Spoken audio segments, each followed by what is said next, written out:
So hello guys, welcome back to the channel. और आज हम लोग पढ़ने वाले हैं HTML बेसिक्स के बारे में।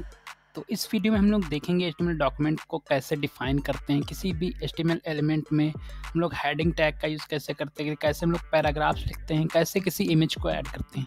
तो वो सारी चीज़ें जानने के लिए आपको इस वीडियो को लास्ट तक ज़रूर देखना होगा। तो चलिए शुरू करते हैं आज के इस वीडियो को। तो किसी भी HTML एडिटर में डॉक्यूमेंट वही होता है जो हम कोड लिखते हैं किसी भी एडिटर का यूज़ करके, वो हमारा HTML का डॉक्यूमेंट होता है।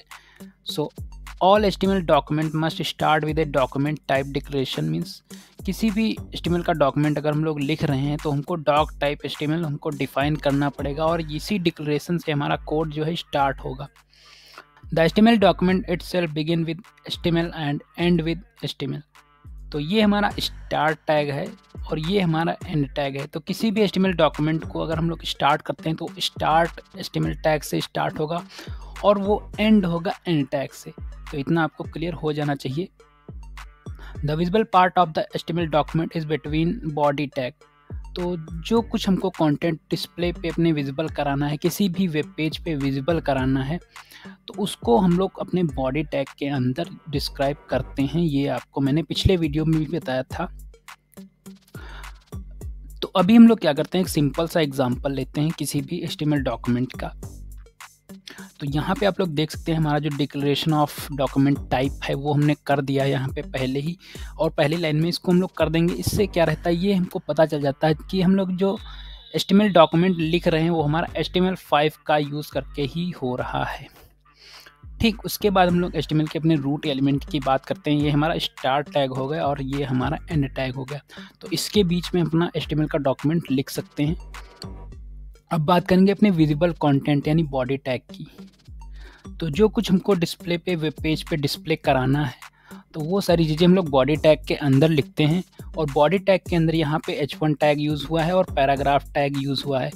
H टैग क्या करता है, हमारा हेडिंग को डिस्क्राइब करता है, और P टैग क्या करता है, हमारे किसी भी पैराग्राफ को डिस्क्राइब करता है। तो इतनी चीज़ें आपको क्लियर हो गई होंगी।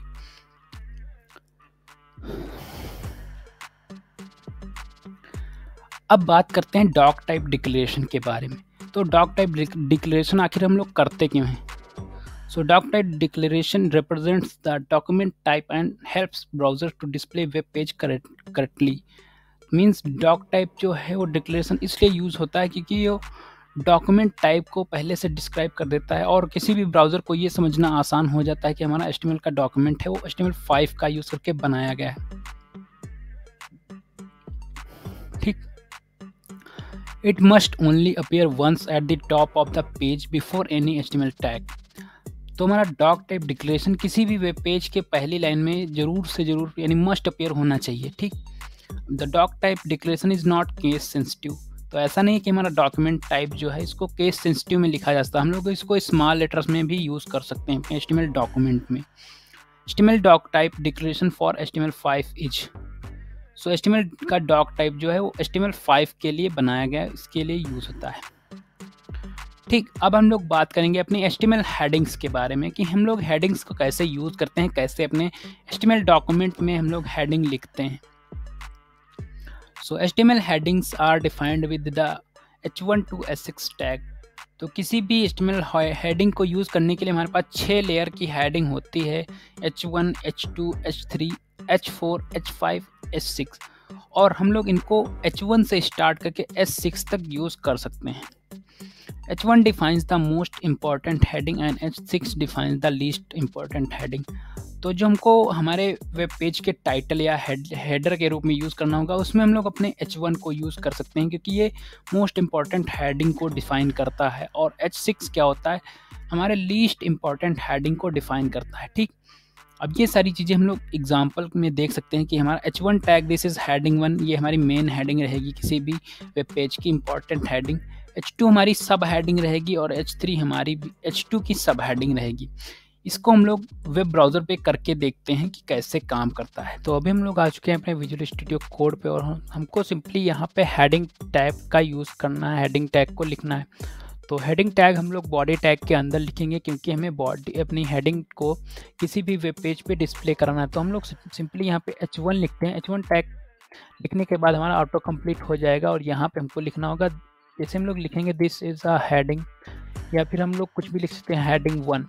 तो जैसे इसको हम लोग सेव करेंगे और यहाँ पे हमको राइट क्लिक करके जाना है ओपन विद लाइव सर्वर पे, तो हम लोग देखेंगे कि हमने जैसे ही हेडिंग 1 लिखा, यहाँ पे हमारा हेडिंग 1 आ चुका है लिख के, आप लोग स्क्रीन पे देख पा रहे होंगे। ठीक, तो अब हम लोग क्या करते हैं, हेडिंग 2 का यूज़ करके हैं उसके नीचे। तो जैसे हम लोग H2 लिखेंगे, यहाँ पे ऑटो कंप्लीट हो जाएगा एमएट एब्रिविएशन की मदद से, और यहाँ पे हम लोग देख सकते हैं दिस इज हेडिंग 2 लिख रहे हैं। और जैसे हम लोग इसको सेव करेंगे, हम अपने ब्राउज़र पे जाएंगे, यहाँ पे आप लोग देख सकते हैं ऑटो सेव होके यहाँ पे हेडिंग 2 उससे थोड़ा सा छोटा आ गया, क्योंकि ये हमारी सब हेडिंग है। हेडिंग 1 हमारी मेन हेडिंग है, हेडिंग 2 हमारी सब हेडिंग है। अब हमको सिंपली क्या करना है, H3 का यूज़ करके देखते हैं। This is heading 3। ठीक, अब इसको हम लोग सेव करेंगे और सेव करने के बाद हम लोग देखते हैं कि हमारे ब्राउज़र पे ये ऑटो करेक्ट हो गया है, और यहाँ पे जो है हेडिंग 3 हमारी हेडिंग 2 से भी छोटे फॉन्ट में आ रही है। तो ये होता है हेडिंग का स्ट्रक्चर।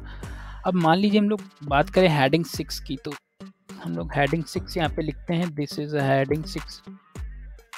जैसे हम लोग हेडिंग 6 लिखेंगे, हेडिंग 6 हमारी बहुत ज़्यादा छोटी हो गई है। आप लोग स्क्रीन पे देख पा रहे होंगे कि टेक्स्ट हमको बहुत ज़्यादा रेयरली विजुअल हो रहा है कि ये हमारी हेडिंग 6 हो गई। ठीक, अब हम लोग अगर हेडिंग्स के अलावा अगर कुछ यूज़ करना चाहें, मान लीजिए हमारी H1 से 6 तक हेडिंग होती है, उसके बाद हम लोग कुछ H7 या H8 लिखना चाहें तो क्या हम लोग कर सकते हैं? तो उसके लिए हमको मैनुअली लिखना पड़ेगा, क्योंकि हमारा एमएट एब्रिविएशन देता नहीं कुछ ऐसा।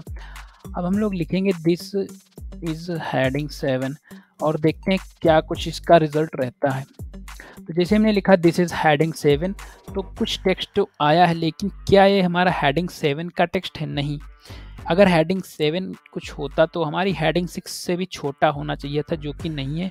और ये हमारा डिफ़ॉल्ट टेक्स्ट है, इसको भी हम लोग चेक कर सकते हैं। यहाँ पे हम लोग कुछ भी ऐड कर दें, जैसे हेलो वर्ड हम लोग लिख देते हैं और इसको हम लोग सेव कर देते हैं। और यहाँ पे आप लोग देख सकते हैं ये हमारा नॉर्मल टेक्स्ट जो है, डिफ़ॉल्ट टेक्स्ट, उसकी फॉन्ट साइज़ का हमारा हेडिंग 7 आ रहा है। मीन्स हमारा हेडिंग 7 टैग होता ही नहीं है, तो यहाँ पे कुछ उसके हिसाब से डिस्प्ले ही नहीं होगा। ठीक, तो इतना आपको क्लियर हो गया होगा।